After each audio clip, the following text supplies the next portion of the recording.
Senhor Deus, nesse momento, Pai, mais uma vez, eu venho pedir, Pai, teu favor, a tua graça, Senhor, para a mensagem que estarei compartilhando com cada um dos teus filhos nessa noite. Durante a semana, são várias as notícias, várias coisas que acontecem. Eu sei que muitos que estão aqui hoje, Pai, talvez pensam e pensaram o que fariam aqui. Talvez alguns vieram, convidados por alguém. Talvez alguns estão pela primeira vez. Que eles possam sentir este lugar como parte da sua casa. Talvez outros, Pai, anseiam para chegar aqui na sexta, porque o ambiente em que eles estão, as situações que eles enfrentam, as dificuldades na sua casa, às vezes o maior anseio nem é tanto de usufruir da tua presença, pois ainda nem te conhecem muito, mas é porque aqui é o lugar onde eles conseguem ter paz. É aqui um lugar onde, sem talvez muitas palavras que possam explicar, eles se sentem seguros. E tudo isso é porque aqui é a nossa casa. E o Senhor está aqui. Que nessa noite, Pai, mais uma vez cada um deles possa se sentir tranquilo nesse lugar, seguro nesse lugar, e possa usufruir da tua presença maravilhosa. Amém. A palavra que eu quero poder compartilhar com você hoje, antes de começar a falar sobre o tema e sobre a mensagem, tem um pouquinho a ver com essa caixinha que eu trouxe. Se você olhar aqui, é uma caixinha pequena, você vai conseguir identificar algumas características dessa caixa. Você vai ver a cor dela, uma corzinha rosa, tem uma fitinha preta e tal. E se você pensar, não vai conseguir colocar talvez muitas coisas aqui, mas pode colocar algumas coisas, talvez moedas, de repente, sei lá, as meninas aí, brinco, pulseira, enfim. Se eu abrir essa caixinha, eu vou conseguir então perceber um pouquinho mais o que realmente pode ser colocado aqui, porque eu vou ter a dimensão certa da profundidade da caixa e tal, então beleza. E dependendo do que eu escolher para colocar nessa caixa, também vai definir se, por exemplo, é algo que eu uso todos os dias, então essa caixa vai ficar em um lugar mais acessível. Se é algo talvez de valor, às vezes nós colocamos em um lugar um pouquinho mais reservado. Quando eu for utilizar isso, então, eu vou tirar da caixa, beleza, e vou usar. Então, talvez essa caixa, ela pode ficar desde um lugar mais, sei lá, numa gaveta guardadinha, ou para decoração. E o tema da minha mensagem hoje é Jesus fora da caixa. Porque muitas vezes, várias vezes, nós pegamos Jesus, nós experimentamos um pouco do amor de Jesus, e nós queremos colocar ele dentro de uma forma, dentro de uma caixa. E aí então nós queremos muitas vezes fechar, porque ele é importante para nós. Mas às vezes nós vamos colocar Jesus em um lugar lá naquela gavetinha lá do guarda-roupa, enfim, que quando eu preciso, quando tem uma necessidade, eu vou lá então, pego essa caixinha, abro a caixinha, usufruo de Jesus ali, guardo ele de novo, coloco ele na caixa de novo e guardo ele lá. Ou talvez ele vai ficar em um lugar de destaque, porque eu gosto de toda vez que chega alguém dizer, tá vendo? Ali é Jesus. Aí eu abro a caixa e, posso de certa forma me exibir com aquilo que Jesus representa para mim. Só que Jesus, ele não cabe em uma caixinha como essa. Por maior que venha a ser a caixa que nós venhamos preparar, talvez a maior caixa para entrar nos recordes, não é um lugar suficiente, não é um lugar, tão grande assim, para literalmente poder ter Jesus lá dentro. Jesus é muito maior do que ainda nós podemos imaginar, de tudo que podemos imaginar. porque onde Jesus chegava, onde a sua presença é evidente, sabe? Ele literalmente, onde ele chegava, ele quebrava paradigmas, ele quebrava protocolos. Nós vemos, quando começamos a ler a história de Jesus nos evangelhos, nos seus 3 anos de ministério, nós vemos inúmeras pessoas tentando em todo o tempo, de novo, colocar Jesus numa caixinha. Mas Jesus ia lá e fazia algo surpreendente àquelas pessoas.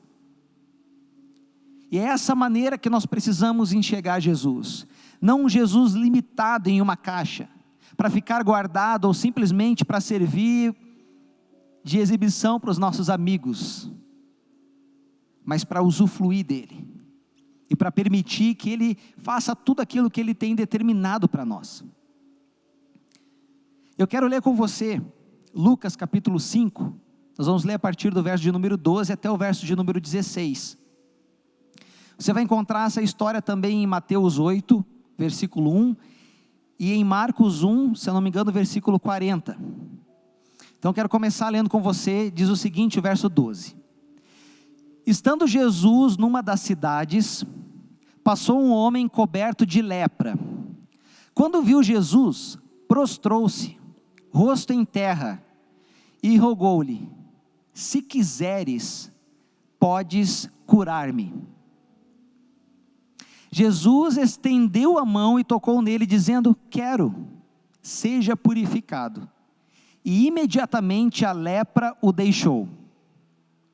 Então Jesus lhe ordenou: não conte isso a ninguém, mas vá, mostre-se ao sacerdote e ofereça pela sua purificação os sacrifícios que Moisés ordenou, para que sirva de testemunho. Todavia, as notícias a respeito dele se espalhavam ainda mais, de forma que multidões vinham para ouvi-lo e para serem curadas de suas doenças. Até aqui. Deixa eu só contextualizar você um pouquinho de algumas coisas que nós vemos aqui. Nós vemos ele falando de um homem que tinha lepra e chega até Jesus. Primeiro vamos entender um pouquinho o que representava para a época ser alguém com uma doença como essa. A primeira coisa é que a lepra era uma doença que literalmente decretava para a pessoa: olha, acabou. Você está com lepra e pode ser um tempo curto ou um tempo longo. Em um momento ou outro você, infelizmente, vai morrer. Só que não é uma morte tranquila e leve. Porque a lepra era uma doença, cara, horrível. Porque ela começava, imagine um ser humano em decomposição. A pele apodrecendo. Então a lepra, ela ia, conforme ia avançando o tempo dessa doença, iam saindo feridas no corpo das pessoas. A pessoa sentia muita dor. Ainda da questão do mau cheiro também. A pessoa precisava, usar tipo faixas, enfim, enrolar muitos tecidos em seu corpo para que, pudesse tentar amenizar um pouco daquilo, até esconder um pouco do seu rosto, talvez desfigurado. Deixando o mínimo necessário para que ela pudesse comer, para que ela pudesse enxergar. Então, às vezes, talvez era um pedacinho apenas do olhar da pessoa, dos olhos da pessoa que você podia enxergar. Só que mais do que isso também, além de toda essa condição, de toda essa falta de esperança, de toda essa dor, de todo esse sofrimento, tinha outra coisa. Quando a pessoa, então, era literalmente pelo sacerdote, diagnosticado com uma lepra, cara, ela tinha que deixar o convívio com sua família. Então ela não poderia mais agora estar perto talvez de filho, de pai, de mãe, de esposa. Não tinha mais abraço do mozão, não tinha mais rolezinho, acabou. Ela tinha que ficar isolada e ela tinha que sair da cidade que ela estava. Às vezes para ir para uma cidade mais deslocada, que era, vamos dizer assim, o local das pessoas que tinham lepra. Às vezes eram cavernas, com outras pessoas que estavam talvez num estado já de final da doença. Imagina a motivação dessa pessoa. E além disso, aquele que tinha lepra, ele ganhava um sino, para que ao chegar em um lugar ele tocasse esse sino, então as pessoas iam ouvir: ei, está chegando um leproso aqui, vamos vazar, não vamos ficar perto. Porque na época, pela cultura, eles acreditavam então, e pelas leis de Moisés, que se eles tocassem alguém com lepra, eles iam ficar impuros. Então eles tinham que ir para o sacerdote, fazer uns sacrifícios lá e tal, para que eles voltassem então a estar puros e frequentarem a família. Ou corria um risco sério da pessoa tocar em alguém leproso, e talvez dali um tempo ela ficar doente também. E não tinha cura, então a pessoa ficava, cara, quando, sabe, existia esse risco, para ela era algo muito sério. E aí nós lemos aqui, se você lê em Mateus, você vai perceber que diz a palavra que Jesus estava descendo do monte, e várias multidões o seguiam. Já parou para imaginar a dimensão disso? Eu não sei quantos de vocês já foram para a Marcha para Jesus. Quem já foi para a Marcha para Jesus? Eu já fui. Aí é muito massa que, aí tem o trio elétrico lá, e você está com uma galera lá, curtindo e tal, pulando com Jesus e tudo mais, beleza? E cara, só que é todo mundo apertado. Não sei como vai, se estou louco agora para que passe essa pandemia, a gente teve, sabe, tem a oportunidade de novo de estar junto e tal, fazer essas aglomerações. Mas imagina, cara, você está ali com várias pessoas apertado, para você atravessar a rua, cara, é muito difícil. Você vai esbarrar em alguém, você vai ter que pedir licença e tal, é muita gente.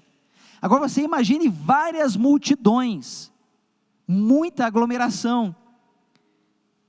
E diz a palavra que esse leproso foi no meio dessas pessoas. Cara, todo mundo queria estar perto de Jesus, todo mundo queria, sabe, ver o que Jesus estava fazendo, e ouvir o que Jesus tinha a dizer. Eu imagino talvez esse leproso tocando o sino, e o espaço talvez bem limitado para ele passar, correndo o risco de repente tocar em alguém, e ser ali literalmente apedrejado até a morte, porque estava colocando as pessoas em risco. Mas diz a palavra que ele rompeu todas essas barreiras, fora a barreira do preconceito, talvez quantas coisas esse cara ouviu, talvez a fraqueza que ele tinha, as dores que ele teve, sabe, que suportar até chegar lá, pela doença, não sei o nível da doença que ele estava, mas diz que quando ele chegou diante de Jesus, ele se prostrou e pediu para ser curado. Em Marcos, nós vemos uma expressão que diz assim, que Jesus se encheu de compaixão, que com grande compaixão, então Jesus o purificou, Jesus curou, diz que ele estendeu as mãos para esse homem leproso, e imediatamente esse homem foi curado. Eu imagino a reação louca dessas pessoas, na hora que viram Jesus tocar naquele homem leproso, antes ainda do milagre acontecer, porque o que acontecia se alguém tocasse um leproso, ficava impuro, e corria o risco de também estar doente. Imagina o desespero, dizendo, nossa, como que Jesus faz isso e tal, mais uma vez, talvez tentando colocar Jesus em uma caixinha, mas Jesus, tendo a certeza da sua identidade, da sua missão e do seu propósito, estende a mão e toca nesse homem, e aquilo que poderia ser o natural, de alguém puro, tocar em uma pessoa impura, e ficar impuro também, não é o que acontece. Essa pessoa pura, chamada Jesus, ao tocar nesse homem impuro, simplesmente transfere a sua pureza para esse homem, parte do seu poder sai dele, então ele cura esse homem leproso. Diz a palavra, que nós lemos agora, que Jesus deu uma instrução para esse homem, olha, você não fala nada para ninguém, beleza? Só vai lá no sacerdote, faz o que Moisés falou na lei, e aí, para que sirva de testemunho. Por que isso? Deixa eu explicar para você. Quando então existia essa questão de um homem ser curado, ou de alguém achar que estava com lepra, por exemplo, quem fazia, dava a resposta de sim ou não, e do que fazer, eram os sacerdotes. Então, quando esse homem foi curado, ele precisava ir até o sacerdote, mostrar que estava curado, e fazer um sacrifício, que está lá em Levítico 13, capítulo 13 e capítulo 14, você vai encontrar isso, essas instruções. E aí o que acontece? Quando esse sacerdote identificasse isso, ele ia falar com uma outra galera, como se fosse uma associação lá. E aí essa galera, que eram os fariseus, os saduceus, mestres da lei, que eram em torno de 20 ou 30 homens, era Sinédrio, se eu não me engano, o nome do local onde eles se reuniam. Eles iam, fazer essa investigação, e se fosse confirmado que esse homem foi curado, eles iam atrás da pessoa que tivesse feito a cura, que era quem? Jesus.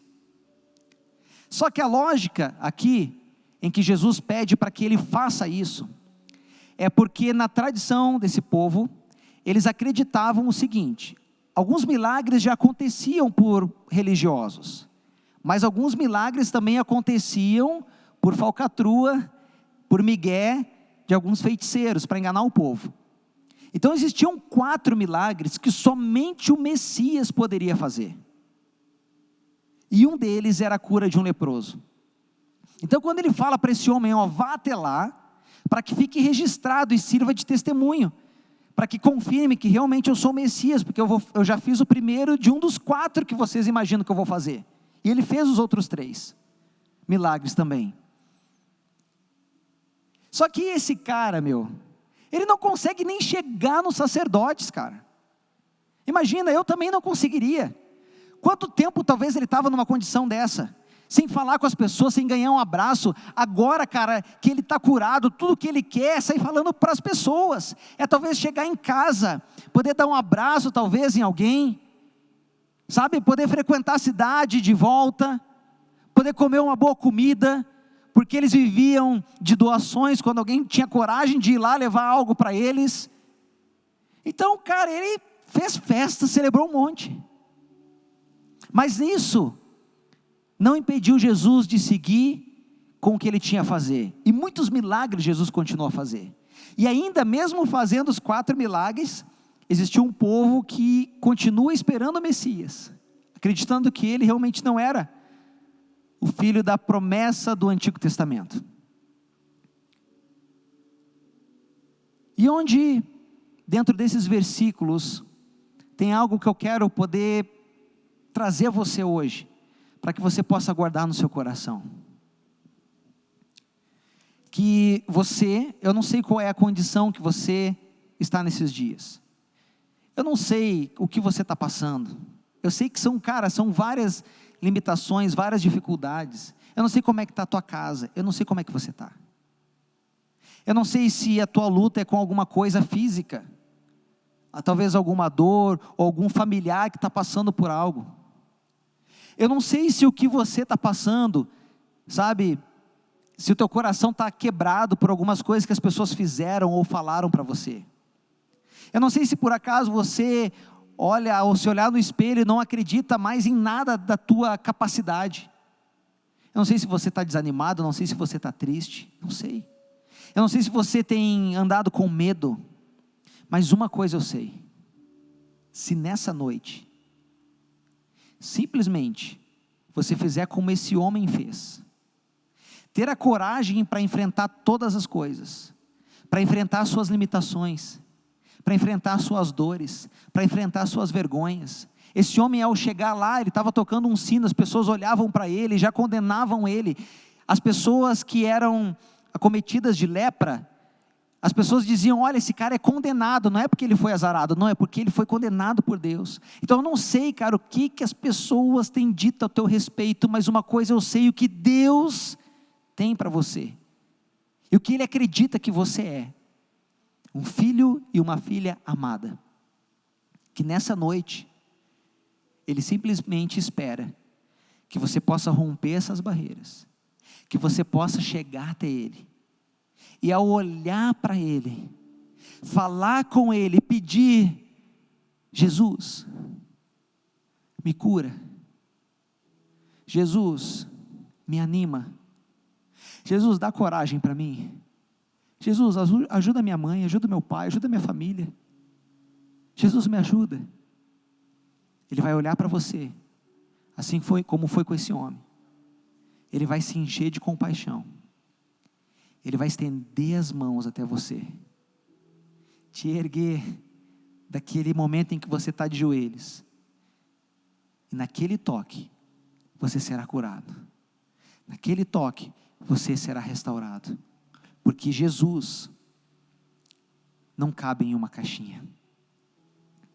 Aquilo que talvez o dinheiro não pode fazer, a condição física nossa é limitada. Sonhos que você tem, talvez de faculdade, como muitas pessoas nesse tempo falaram que a pandemia atrapalhou os sonhos de universidade. Sabe, um sonho de um bom trabalho, para poder manter algumas coisas básicas. Deixa eu dizer algo para você. Esse Jesus, fora da caixinha, pode fazer tudo por você.